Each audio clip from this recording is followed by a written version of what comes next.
Hello, welcome to DS science classes. I am Dikshika Parmar. तो उम्मीद करते हैं आपने सारे पुराने लेक्चर्स को लगा लिया है। ऐसी उम्मीद करते हुए हम आगे का टॉपिक स्टार्ट करते हैं। पिछले लेक्चर में हम क्या देख चुके हैं? यूरिन फॉर्मेशन तो हम देख चुके हैं, ग्लोमेरुलस फिल्ट्रेशन देख चुके हैं, इसके बाद रास देख चुके हैं। रास क्या? रेनिन, एंजियोटेंसिन और उसमें और सिस्टम है ये पूरा रास, जो कैसा था एक बार हम उसको रिवीजन करते हुए देख लेते हैं। और इसके जस्ट अपोजिट जो वर्क करता है ANF, वो क्या होता है। फिर इसके बाद आज हम देखेंगे इंटरस्टिशियल फ्लूइड। जैसे आप जानते हैं क्या होता है इंटरस्टिशियल फ्लूइड, लेकिन हम ये देखेंगे किडनी में कैसा होता है, एक बार उसको भी देखते चलते हैं। तो आइए हम देखेंगे, पहले पुराने लेक्चर में हम क्या देख चुके हैं। नॉर्मली रास क्या होता है? RAAS, रास, जिसमें R का मतलब क्या है? Renin, angiotensin,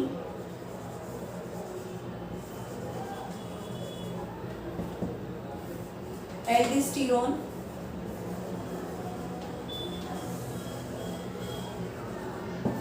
system. ये पूरा जो सिस्टम होता है, इसका मेनली क्या फंक्शन होता है? ये क्या करता है हमारे बॉडी में? ये बीपी को इंक्रीज करने में हेल्प करता है। एंड क्या करता है? बीपी को इंक्रीज करेगा। और यूरिन जो फॉर्मेशन है, यूरिन फॉर्मेशन, इसको डिक्रीज करता है, कम करता है। ये रास का काम है। अभी रास क्यों एक्टिवेट हुआ था? हमने पिछला केस देखा था, जब भी हमारा बीपी गिरता है, ब्लड प्रेशर गिरता है जनरल सर्कुलेशन में, तो हमारा इफरेंट आर्टरी में भी बीपी गिर जाता है। इफरेंट आर्टरी में अगर हम देखें, ये हमारा जनरल सर्कुलेशन है, तो इसमें अगर बीपी गिरा तो जनरल सर्कुलेशन में क्या होगा? ब्लड प्रेशर गिरेगा। अब जब जनरल सर्कुलेशन में ब्लड प्रेशर गिरा है तो GFR भी गिर जाएगा, मतलब ग्लोमेरुलस फिल्ट्रेशन रेट गिरेगा। अब ग्लोमेरुलस फिल्ट्रेशन रेट क्योंकि गिर चुका है, तो यहाँ पर जो फिल्ट्रेट हुआ है मटेरियल, लिक्विड, उसका फ्लो बहुत कम हो जाएगा। अब जब ये फ्लो कम हो रहा था, तो यहाँ से ये जो पेरिट्यूबुलर कैपिलरीज है, ये एक्स्ट्रा सॉल्ट को ज्यादा निकाल पा रही हैं। तो यहाँ पर जो यूरिन फॉर्म हुआ है, विदाउट सॉल्ट हुआ है, जिनको कैच करने के लिए कुछ सेल्स प्रेजेंट है यहाँ पर, इन्हें बोलते हैं मैक्यूलेडेंस। और ये सिग्नल दे रहे थे किन्हें? जक्स्टर ग्लोमेरुलस सेल को। और जैसे ही सिग्नल इसके पास पहुंचा तो एक्टिवेट हो रहा था रेनिन। अब रेनिन के एक्टिवेशन से हमारी कहानी स्टार्ट हो जाती है। जैसे ही रेनिन एक्टिवेट होगा, क्योंकि हम क्या देख रहे हैं, रास क्या करता है? बीपी को हाई करेगा। ये ब्लड प्रेशर कम हुआ, उस टाइम पर रेनिन क्रिएट हुआ। अब रेनिन का पूरा फोकस होगा कहाँ? बीपी को हाई करने में। रेनिन आ गया है, घूमते घुमाते ही कहाँ पहुंचेगा? जनरल सर्कुलेशन में। और जनरल सर्कुलेशन में क्योंकि हर एक सेकेंड में जो हमारा लीवर है क्या कर रहा है? एंजियोटेंसिनोजेन का सिक्रीशन, जो कि एक अनएक्टिव एंजाइम है।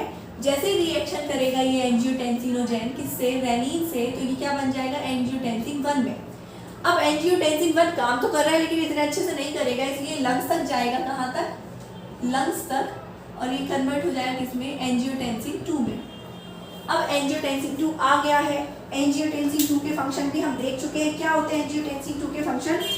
नॉर्मली ब्लड प्रेशर गिरा, तो जैसे ही एंजियोटेंसिन 2 बना, तो इसका पहला फंक्शन तो ये रहेगा। अगर एंजियोटेंसिन 2 की हम बात करें, एंजियोटेंसिन 2 की, तो ये पहला मेन काम तो क्या करेगा? ये वेरी स्ट्रॉन्ग ब्रोंको कंस्ट्रक्शन है, मतलब ब्लड वेसल्स को वेसो कंस्ट्रक्शन करता है, मतलब वेसल को कॉन्टैक्ट कर देता है। तो ये इफरेंट आर्टरी जो है इसको कॉन्टैक्ट कर देगा, जिसके कारण यहाँ जो फ्लूइड है कलेक्ट हो जाएगा।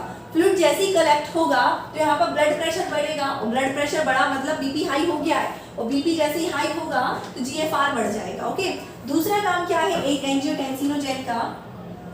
अगर हम यहाँ नेफ्रॉन शो करें,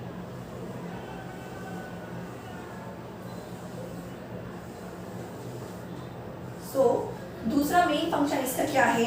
ये एल्डोस्टेरोन का सिक्रीशन करेगा। एंजियोटेंसिन 2 किसका सिक्रीशन करेगा? एल्डोस्टेरोन। एल्डोस्टेरोन क्या करता है? ये एल्डोस्टेरोन जाएगा और यहाँ पर जो सेल्स प्रेजेंट हैं, यहाँ पे क्या करेगा? सोडियम पोटेशियम पंप बना देगा। अब जैसे ही सोडियम पोटेशियम पंप बना, तो क्या करेगा? ये सोडियम बाहर, सोडियम आएगा सेल से बाहर, पोटेशियम आएगा अंदर। जब सोडियम अंदर कम हो गया है तो ल्यूमेन से सोडियम को सक करेगा, और जब सोडियम आएगा तो क्योंकि ये ऑस्मोलाइटिक होता है आयन, वाटर से लव करता है, तो इसके साथ साथ वाटर भी आएगा, ये फर्दर कहाँ जाएंगे ब्लड वेसल में। अब ब्लड प्रेशर में क्योंकि वाटर का आयन के कंसंट्रेशन बढ़ रहा है तो यहाँ पे बीपी बढ़ जाएगा। तो ये नॉर्मल इसके एंजियोटेंसिन का फंक्शन है, एंजियोटेंसिन की सिक्रीशन हुआ एंजियोटेंसिन का। तो दूसरा इसका क्या फंक्शन है, पहला तो ये कि वेरी स्ट्रॉन्ग वेसोकंस्ट्रक्शन, दूसरा ये क्या करेगा, एल्डोस का सिक्रीशन करेगा, एल्डोस्टेरोन का। और थर्ड इसका फंक्शन क्या है, थर्ड इसका फंक्शन है अगर आपको याद हो तो एडीएच का, एंटी डायूरेटिक हार्मोन्स का सिक्रीशन करेगा, जो कहाँ से सिक्रीट होता है, हाइपोथैलेमस के पास प्रेजेंट ग्लैंड पिट्यूटरी से ये केमिकल का सिक्रीशन होता है, एंटी डायूरेटिक हार्मोन्स। ये क्या करता है, यूरिन के फॉर्मेशन को कम करता है, इसलिए इसे एंटी बोलते हैं। डायूरेटिक क्या होते हैं, केमिकल ऐसे सब्सटेंस जो यूरिन के फॉर्मेशन में हेल्प करते हैं, इसे डायूरेटिक बोलते हैं। तो ये तीनों चीज निकलती है एंजियोटेंसिनोजेन से।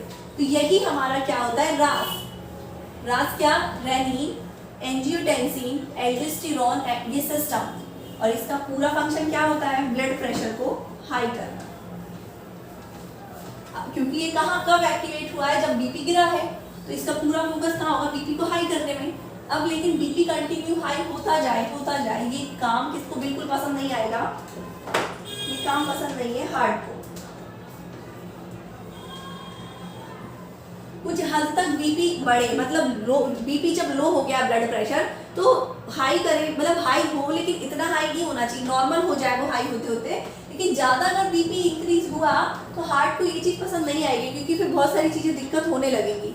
तो हार्ट उसी समय एक सिग्नल देगा, मतलब एक केमिकल का सिक्रीशन करेगा हार्मोन्स का, यहाँ से ये एट्रियम आर्टरी, जो एट्रियम है हार्ट की, ये क्या करेंगी,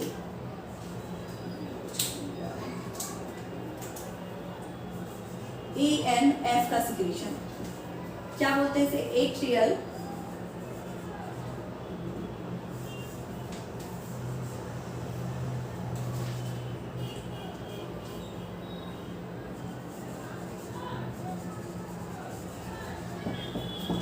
नाइट्रेटिक फैक्टर, ये सिक्रीट होगा, ANF जिसे बोलते हैं। अब ये क्या करेगा, ये जो बीपी हाई हो रहा है ना, इस पे लगाम लगाएगा, ब्लड प्रेशर जो हद से ज़्यादा हाई हो रहा है इसे रोकेगा।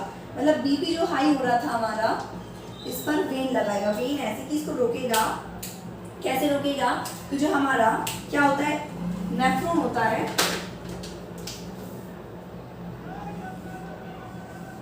नेफ्रॉन में जो हमारा DCT वाला पार्ट होता है, वहाँ पर ये जो सेल्स होती हैं यहाँ पर चैनल्स बनाता है, जिन्हें हम क्या बोलते हैं, एक्वापोरिन। और ये क्या करते हैं, ल्यूमेन से वाटर को सक करते हैं, ज़्यादा से ज़्यादा वाटर को निकालते हैं। जब ज़्यादा से ज़्यादा वाटर निकलेगा तो क्या होगा, बीपी बढ़ेगा। लेकिन इस जो बीपी बढ़ रहा था एक्वापोरिन के कारण, तो जो ANF क्या करता है, ये तो पिछला केस हो गया हमारा एंजियोटेंसिन का कि एक्वापोरिन बनाएगा, तो जो बीपी ब्लड निकल रहा था, तो यहाँ से जो सोडियम आ रहा था ब्लड वाटर के साथ साथ, इसमें इस सोडियम को यहाँ आने से रुकेगा ब्लड प्रेशर में, ये वापस डालेगा ल्यूमेन के अंदर सोडियम को। और जब ल्यूमेन के अंदर सोडियम को डालेगा तो अमोनिया जाएगा, टॉक्सिन प्रोडक्ट जाएगा, और जब ये आयन जा रहे हैं, सोडियम जा रहा है, तो सोडियम के साथ साथ वाटर भी जाएगा, तो वाटर का कंसंट्रेशन ब्लड प्रेशर में कम हो जाएगा। तो ANF पूरा क्या करेगा, ब्लड प्रेशर को कम। क्या बोला हमने, ये हमारा अगर DCT वाला पार्ट है,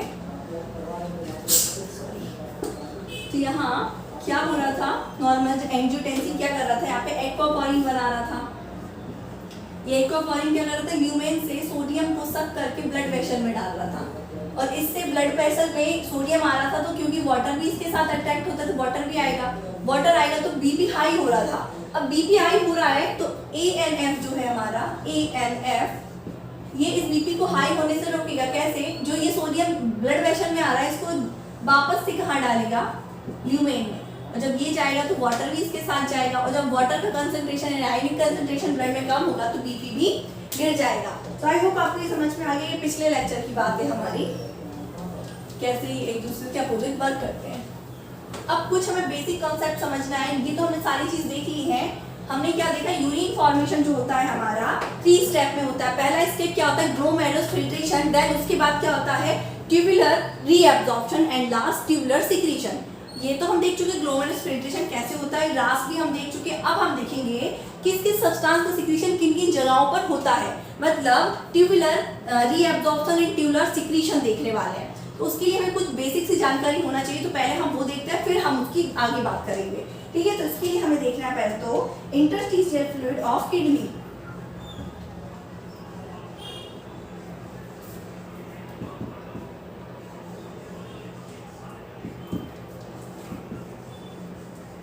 फ्लूइड ऑफ किडनी। अच्छा, इंटरस्टिशियल फ्लूइड क्या होता है, बेसिक पहले हम ये जान लें। अगर आप सारे लेक्चर्स कंटिन्यूसली लगा रहे हैं तो आपको अच्छे से पता होगा कि जब भी हमारी कोई भी ब्लड वेसल एंटर करती है किसी ऑर्गन तक, तो ये किसमें, यहाँ देखिए अच्छे से, तो ये कैपिलरीज में डिवाइड हो जाती है।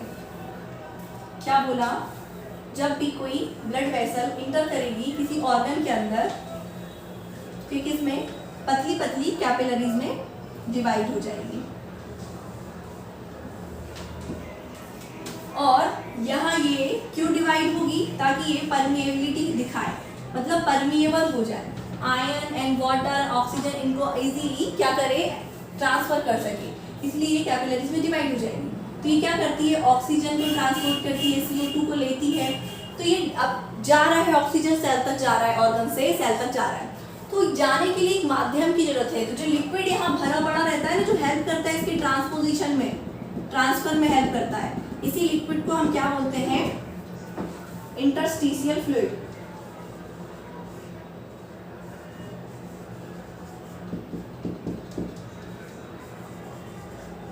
क्लियर है, क्या बात की अभी हमने, ट्रांसपोर्टेशन के लिए जो ये आयंस गैसेस हैं, इनको ट्रांसफर करने के लिए जो लिक्विड भरा रहता है हेल्प करता है, इसी को हम बोलते हैं इंटरस्टिशियल फ्लूइड। इस फ्लूइड में ब्लड में क्या होते हैं, आयंस होते हैं, ठीक है। तो जितने आयंस ब्लड में होगी ionic concentration, same concentration interstitial fluid में होगी। क्यों होगी, क्योंकि जब ऑक्सीजन यहाँ से जाती है यहाँ सेल्स तक, ऑक्सीजन के साथ साथ कुछ वाटर का और आयंस का परसेंटेज आता है इसके साथ साथ में, ठीक है। और जब यहाँ से ऑक्सीजन वापस CO2 यहाँ से वापस आती है ब्लड वेसल में, तो आते समय भी कुछ कंसंट्रेशन, आयनिक कंसंट्रेशन, आयन की वैल्यू यहाँ पर वापस क्या पे ब्लड में आ जाती है। तो यहाँ पर इससे क्या पता चलता है, जितना आयनिक कंसंट्रेशन ब्लड में होगी हमारी, उतनी ही इंटरस्टिशियल फ्लूइड में होगी। तो ब्लड की कंसंट्रेशन की बात करें, आयनिक कंसंट्रेशन की, तो 300 मिली ऑस्मोल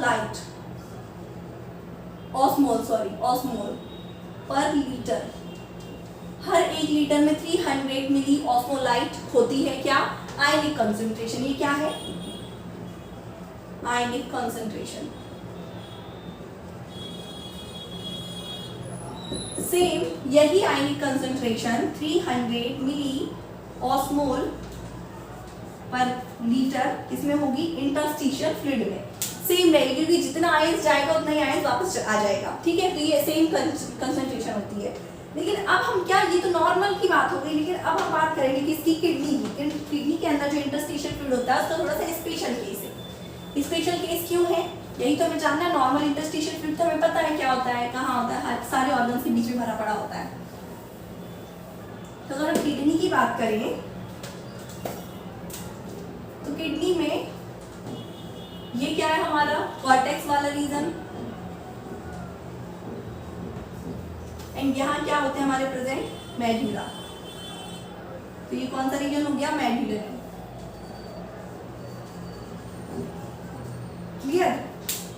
अब यहाँ हमारे प्रेजेंट होगी कौन, नेफ्रॉन।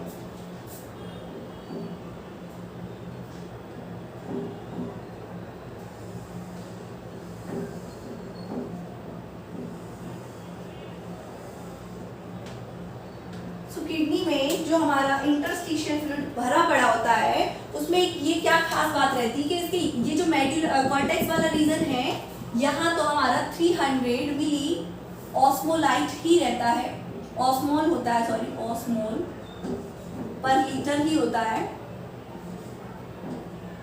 आयनिक कंसंट्रेशन। क्या बोला हमने, किडनी में जैसे नॉर्मल हमारे ऑर्गन्स तक होता है इंटरस्टिशियल फ्लूइड का आयनिक कंसंट्रेशन कितना, 300 मिली ऑस्मोल पर लीटर होता है। सेम कॉर्टेक्स में जो किडनी है, किडनी में कॉर्टेक्स वाला जो रीजन है उसमें भी जो इंटरस्टिशियल फ्लूइड भरा पड़ा होता है उसमें आयनिक कंसंट्रेशन कितनी होती है, 3 मिली ऑस्मोल पर लीटर। अब बात करें हम मेडुलर रीजन की, तो मेडुलर रीजन में जैसे जैसे हम डीप में जाते जाएंगे तो यहाँ आयनिक कंसंट्रेशन बढ़ती जाती है। कैसे, जो इसका इनिशियल पार्ट है यहाँ जो आयनिक कंसंट्रेशन रहेगी ये तो रहेगी 300 मिली ऑस्मोल पर लीटर, लेकिन जैसे जैसे हम नीचे जाते जाएंगे तो ये आयनिक कंसंट्रेशन क्या होगी, बढ़ती जाएगी, 400 हो जाएगी, फिर 600, फिर 800, फिर 1000 एंड ये डीप में जो डीप पॉइंट है इसका नेफ्रॉन का, यहाँ पर कंसंट्रेशन मैक्सिमम हो जाती है 1200 मिली ऑस्मोल पर लीटर या ml। ठीक है, तो ये होती है हमारी किडनी के अंदर की बात हो गई। किडनी के अंदर जो हमारा इंटरस्टिशियल फ्लूइड होता है, कैसे होता है, नॉर्मल हमारे सभी ऑर्गन्स में जो इंटरस्टिशियल फ्लूइड होगा उसकी इंटरस्टिशियल फ्लूइड में आयनिक कंसंट्रेशन कितनी होगी, 300 मिली ऑस्मोल पर लीटर। लेकिन अगर बात करें हम किडनी की, तो किडनी में हमारे जैसे पता है 2 रीजन होते हैं, कॉर्टेक्स एंड मेडुला। तो कॉर्टेक्स में तो और ऑर्गन्स की तरह, आम ऑर्गन्स की तरह 300 ही होगी, लेकिन जब मेडुलरी रीजन में आएंगे तो उसमें इनिशियली 300, लेकिन जैसे जैसे डीप पे एंटर करते जाएंगे तो ये मैक्सिमम कहाँ 1200 तक पहुंच जाएगी इसकी आयनिक कंसंट्रेशन। क्लियर है? अब आपको ये समझ में आ गया है। तो अभी एक चीज हमें और जानना है, बेसिक कॉन्सेप्ट ये जानिए, फिर उसके बाद हम पीसीटी देखेंगे, जिसमें हम देखेंगे क्या, जैसे हमने ग्लोमेरुलर फिल्ट्रेशन देख लिया है, अब हम देखेंगे reabsorption and secretion, tubular reabsorption and tubular secretion. इसके लिए पहले हमें कुछ बातें जानना जरूरी है। कॉन्सेप्ट ऑफ कंसंट्रेशन,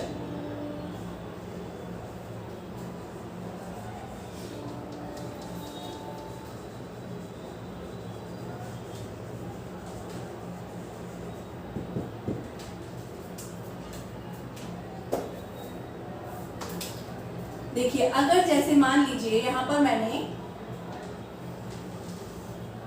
2 जार लिए हैं और 2 लिक्विड को रखा है, वाटर, जिसमें क्या है, वाटर।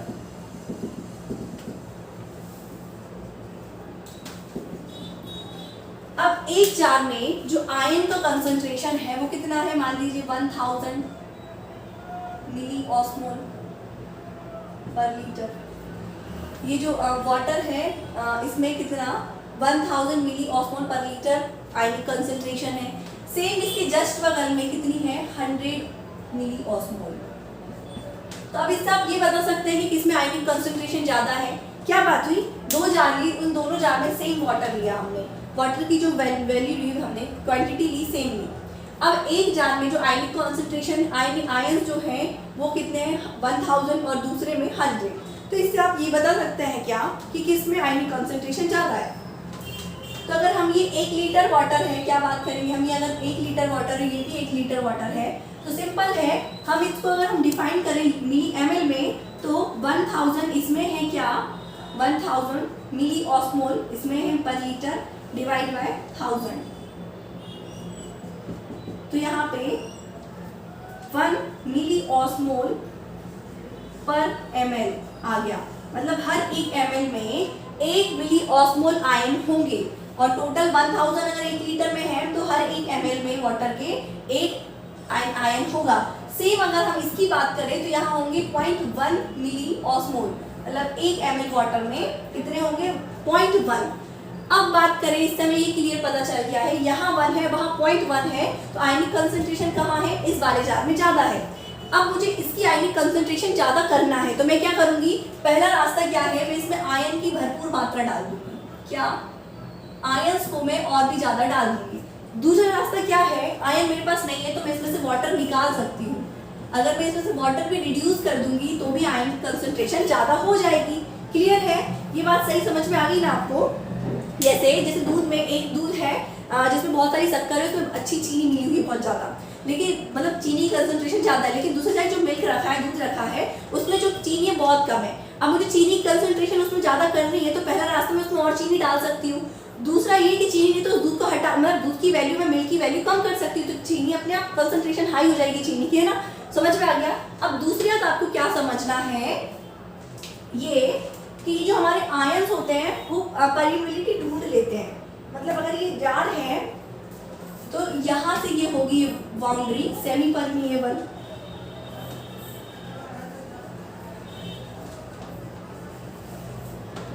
तो इससे आप मान लीजिए जो बाउंड्री है ही सेमी परमिएबल है, मतलब इससे ट्रांसफर हो सकता है मटेरियल। तो आयन आप ये बता सकते हैं, अगर यहाँ पे आयन का कंसंट्रेशन कम है और यहाँ आयन का कंसंट्रेशन ज्यादा है तो यहाँ से फ्लो कहाँ होंगे आयन।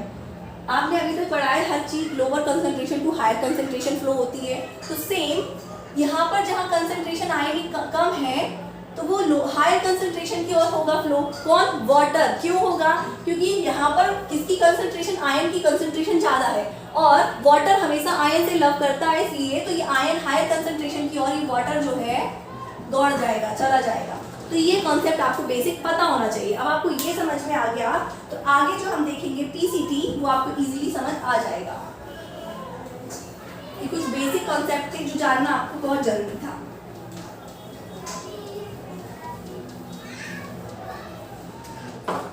अब हम देखेंगे पीसीटी।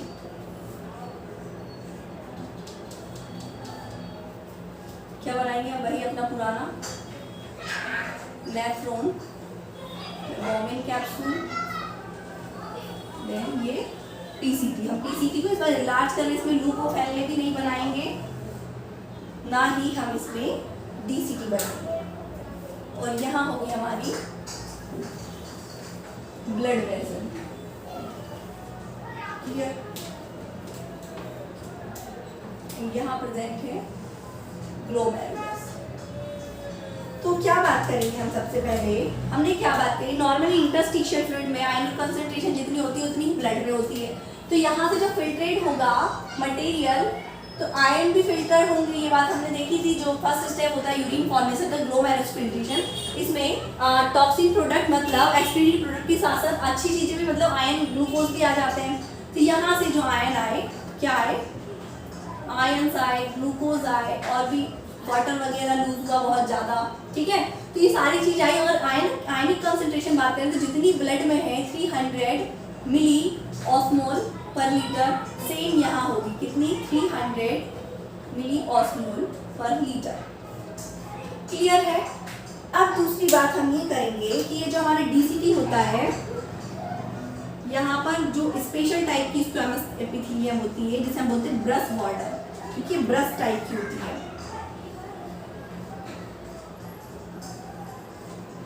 ठीक है, अभी ब्रश टाइप की होती है तो यहाँ से जब लिक्विड यहाँ पे पास आउट होता है तो क्या होगा, यहाँ पर ये जो है हमारे यहाँ पर एक स्ट्रक्चर होगा जिसको हम पढ़ चुके हैं, इसे हम क्या बोलते हैं? Sodium potassium pump. ये पंप क्या करेगा? अब क्योंकि यहाँ पे आयन है, आयन में क्या होगा? सोडियम भी होगा, वाटर भी होगा, सारी चीज होंगी, है ना। तो ये सोडियम पोटेशियम पंप क्या करेगा? यहाँ जो सेल है इससे सोडियम को बाहर निकालेगा प्लस ऑक्सीजन पोटेशियम को अंदर डालेगा। सोडियम को बाहर निकालेगा, पोटेशियम को अंदर डालेगा। सोडियम कितने? अगर ये सोडियम के 3 मॉलिक्यूल्स निकाल रहा है तो पोटेशियम का 1 निकालेगा। अब अगर ये सोडियम कंटिन्यू निकलता जाएगा तो ये कहाँ जाएगा? ब्लड के अंदर सोडियम जाएगा। अब ये कंटिन्यू सेल से निकलता जा रहा है तो सेल में सोडियम की कंसंट्रेशन बहुत ज़्यादा कम हो रही है।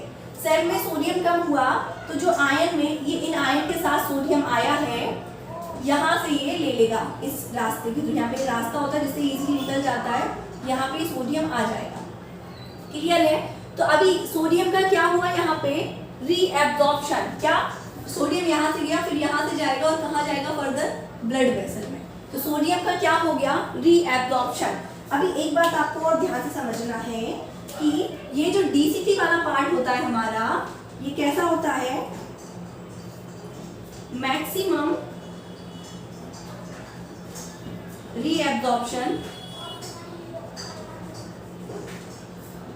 Of water and ion. मतलब ये जो पीसीटी वाला पार्ट होता है, डीसीटी वाला, ये सबसे ज्यादा वाटर एंड आयन को रीएब्जॉर्ब करता है। कैसे करता है? तो क्या बात की, जो हमारे सोडियम पोटेशियम पंप होते हैं, ये क्या करते हैं? यहाँ से सोडियम को बाहर फेंकते हैं ब्लड में और पोटेशियम को अंदर डालते हैं। अब क्योंकि पोटेशियम अंदर आ रहा है तो पोटेशियम का क्या हो रहा है, सिक्रीशन, और सोडियम का क्या हो रहा है, रीएब्जॉर्प्शन। सोडियम बाहर निकल रहा है, यहाँ पे सोडियम की वैल्यू कम हो रही है तो यहाँ से भी सोडियम को खींचता जा रहा है, हो रहा है सोडियम का रीएब्जॉर्प्शन। ओके, अब जब सोडियम का रीएब्जॉर्प्शन हो रहा है और एक सोडियम क्या है, एक आयन है, तो आयन से प्यार कौन करता है, लव कौन करता है, वाटर करता है। तो इसके साथ साथ वाटर भी इसके साथ चला जाएगा पीछे से, तो यहाँ वाटर का कंसंट्रेशन भी बढ़ता जाएगा और यहाँ वाटर लूज होता जाएगा। अब वाटर क्यों लूज हो रहा है, क्योंकि यहाँ फिल्ट्रेशन के थ्रू हमें पता है 180 लीटर वाटर फिल्ट्रेट हो रहा था। 180 लीटर अगर वाटर फिल्ट्रेट होगा और रह जाएगा तो हम एक दिन में क्या 180 लीटर यूरिन को पास आउट करेंगे, तो बहुत ज़्यादा हो जाएगी वैल्यू इसकी। तो ये जो 180 लीटर हो रहा है ना, वो पूरा नहीं होगा, उससे पूरा यूरिन का फॉर्मेशन नहीं होगा, मैक्सिमम वाटर यहाँ से लूज हो जाएगा। कितना, 70 to 80% वाटर यहीं से रिमूव हो जाएगा सोडियम के साथ, क्योंकि सोडियम एक आयन है और अट्रैक्ट होगा वाटर इससे, क्योंकि ऑस्मोलाइट होता है। तो वाटर भी 70 to 80% यहाँ से वापस चला जाएगा, बचा हुआ यूरिन बन जाएगा। ओके, तो ये हो गया हमारा क्या, सोडियम निकला यहाँ से, सोडियम के साथ वाटर चला गया और यहाँ पोटेशियम अंदर आ रहा है, इसलिए पोटेशियम का क्या हो रहा है हमारा, सिक्रीशन, और सोडियम एंड वाटर का क्या हो रहा है, रीएब्जॉर्प्शन। क्लियर है, इतनी बात समझ में आई। अब ये तो हो गया, लेकिन आपको पता है जब फिल्ट्रेशन होता है तो इसके टाइम पे ग्लूकोज भी कुछ कुछ आ जाता है। अब ग्लूकोज आ रहा है, ये अच्छी बात नहीं है, ग्लूकोज तो काम का है। तो यहाँ से जो सोडियम है ना, ग्लूकोज का हाथ पकड़ के जबरदस्ती इसको लेके चला जाता है यहाँ। तो मतलब ग्लूकोज का भी क्या हो गया, रीएब्जॉर्प्शन हो गया। अब ग्लूकोज का जाना बहुत जरूरी है, जिसके अंदर ग्लूकोज वापस से रीएब्जॉर्ब नहीं होता है उसके अंदर डायबिटीज जैसी बीमारियां दिखाई देती हैं। तो ये बीमारियां का सिग्नल होता है अगर ग्लूकोज आपका रीएब्जॉर्ब नहीं हो रहा है तो दूसरा क्या बोला, ग्लूकोज भी रीएब्जॉर्ब हो गया। अब क्योंकि ग्लूकोज रीएब्जॉर्ब हो चुका है तो क्या होगा, यहाँ से टॉक्सिक प्रोडक्ट नहीं तो रीएब्जॉर्प्शन की बात होगी, क्या क्या चीज रीएब्जॉर्ब हो जाएंगी। अभी दूसरी बात आपको समझना है, ब्लड में बहुत सी चीज ऐसी गंदी बच गई हैं जो गलती से रह गई, तो उनको जरूरत नहीं है। अब सोचने लगे हाँ तो बहती गंगा में हाथ धो लेते हैं, तो यहाँ से जो बची हुई चीजें हैं, एग्जाम्पल के लिए अमोनिया, ये इसका क्या कर देगा, सिक्रीशन, अमोनिया बाहर आ जाएगा। दूसरा क्या होगा, एक और है, अभी ध्यान से समझो, अमोनिया तो बाहर आ गया है, लेकिन अभी यहाँ पर इसके साथ साथ क्या है, एक फैक्टर और है जिसे हम बोलते हैं CHO3 वाई कार्बोनेट फैक्टर। ये बहुत जरूरी होता है, इसलिए ये भी क्या हो जाएगा, रीअब्जॉर्ब हो जाएगा ब्लड में, क्योंकि ये क्या करता है, हमारी पीएच वैल्यू को कंट्रोल करके रखता है, जो कि बहुत जरूरी होती है। और इसके साथ साथ वाटर जा रहा है तो इसके साथ साथ ये देखिए, सोडियम गया तो सोडियम के साथ वाटर गया एंड ग्लूकोज गया। अब वाटर जा रहा है तो क्योंकि वाटर के पास यहाँ पे और भी आयंस पड़े हैं, तो बचे हुए सारे आयंस जैसे क्लोरीन, कैल्शियम, पोटेशियम, ये सारे वापस से चले जाएंगे यहाँ। तो ये होगा हमारा रीअब्जॉर्प्शन। अगर हम चार्ट बना के देखें यहाँ किसका, रीअब्जॉर्प्शन का, तो क्या क्या चीज सिक्रीट हो रही है और क्या क्या रीअब्जॉर्ब हो रही है, तो ये देख लेते हैं। ये रीअब्जॉर्प्शन का है एंड ये सिक्रीशन का है। तो पहला तो हमारा सोडियम क्या होगा, रीअब्जॉर्ब होगा, अंदर गया, साथ में उसके वाटर भी गया, वाटर भी रीअब्जॉर्ब हो गया, एंड आयन क्या गए, क्लोरीन गए, कैल्शियम गए, पोटेशियम गया, और साथ में ग्लूकोज गया एंड बाई कार्बोनेट फैक्टर। ये 3-4 चीजें हमारी रीअब्जॉर्ब हो गई। सिक्रीशन की बात करें तो सिक्रीशन में K+ गया एंड H, हाइड्रोजन आयन। दूसरी बात ये, हाइड्रोजन आयन रिमूव हो जाएगा यहाँ से, क्योंकि हाइड्रोजन बहुत टॉक्सिक होता है बॉडी में। ठीक है, सो आई होप आपको आज का लेक्चर समझ में आया, जिसमें पीसीटी में देखा है reabsorption and secretion. So thank you so much watching my video, और इसी प्रकार हमारे साथ बने रहिए।